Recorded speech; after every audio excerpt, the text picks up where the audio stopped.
Welcome to InfluenceSyc, where history's darkest secrets come to light. Tonight's tale is one of beauty, blood, and betrayal. They called her the Bloody Countess, a woman accused of bathing in the blood of her victims to stay forever young.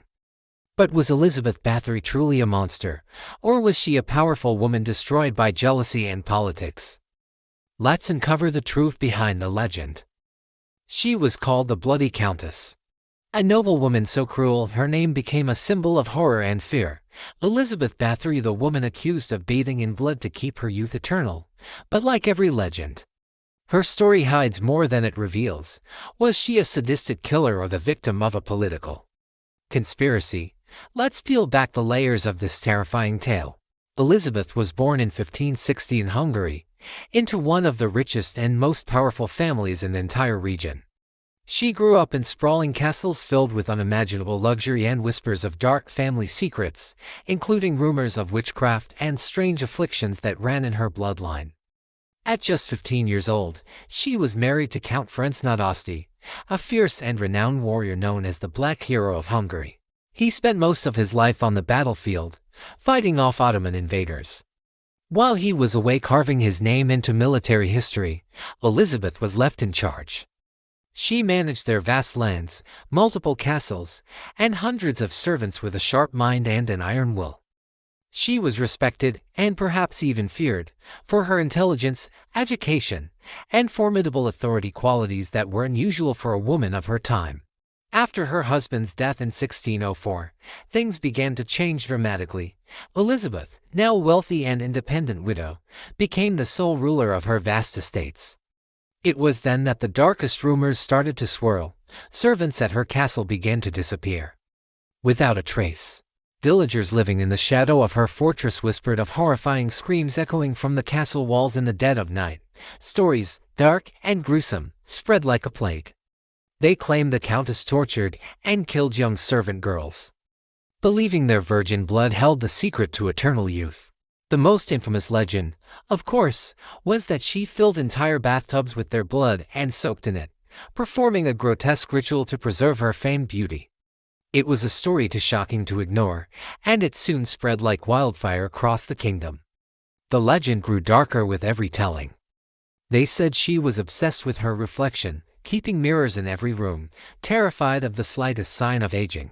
The story goes that she would lure young peasant girls into her castle with false promises of well-paid work, only for them to vanish forever into the castle's dungeons. For a time, these victims were poor and powerless, their disappearances easily ignored. But then, the Countess allegedly began targeting the daughters of lesser nobles, sent to her court to learn etiquette. When these well-born girls started to disappear, the rumors became impossible to hide. But here's the twist that historians still debate: no solid, irrefutable proof of these bloodbaths has ever been found. The case against her was built almost entirely on testimonies from her servants, many of whom confessed only after being subjected to horrific torture themselves. Behind the horror, a darker, more cynical motive might have been at play: a political trap. At the time, King Matthias II of Hungary owed Elizabeth's late husband, and therefore her estate, a massive debt. It was a sum so large it could have bankrupted the crown. If Elizabeth were to be found guilty of a capital crime, her lands, her castles, and her entire fortune would be forfeited and revert directly to him, conveniently erasing his debt. And suddenly, with this motive in the air, accusations began piling up at an alarming rate. In the winter of 1610, Tigris Thurzo, the Palatine of Hungary, raided Countess castle and arrested Elizabeth Báthory along with 4 of her most trusted servants. Over 300 witnesses were called to testify against her, but most gave their accounts under the threat of torture or out of fear. The narrative was set, and the Countess was doomed. Despite the gravity of the accusations and the sheer number of alleged victims, Elizabeth Báthory was never given a formal, public trial. As a high-born noblewoman, executing her would have been a scandal that could destabilize the aristocracy. Instead, a different punishment was decided. She was condemned to be sealed inside her own castle. Her captors bricked up the doors and windows of a suite of rooms, leaving only a small slit open, just wide enough to pass food and water through. She was sentenced to live out the rest of her Days in darkness and solitude. She remained imprisoned in this stone tomb for long years, until she was found dead in August 1614. Her body was buried in secret, and her name was officially forbidden from being spoken in public. Her legend, however, refused to die. So, who was the real Elizabeth Báthory? Was she a sadistic, bloodthirsty killer who murdered hundreds of innocent girls for her own vanity? Or was she a wealthy, intelligent, and inconveniently powerful woman who was framed by those who coveted her fortune and feared her influence? Historians still fiercely debate her guilt. Some point to the confessions, however coerced, and argue that where there's smoke, there's fire. They believe she inspired the enduring myths of the female vampire, the very archetype of a beautiful predator who drains life to maintain her own.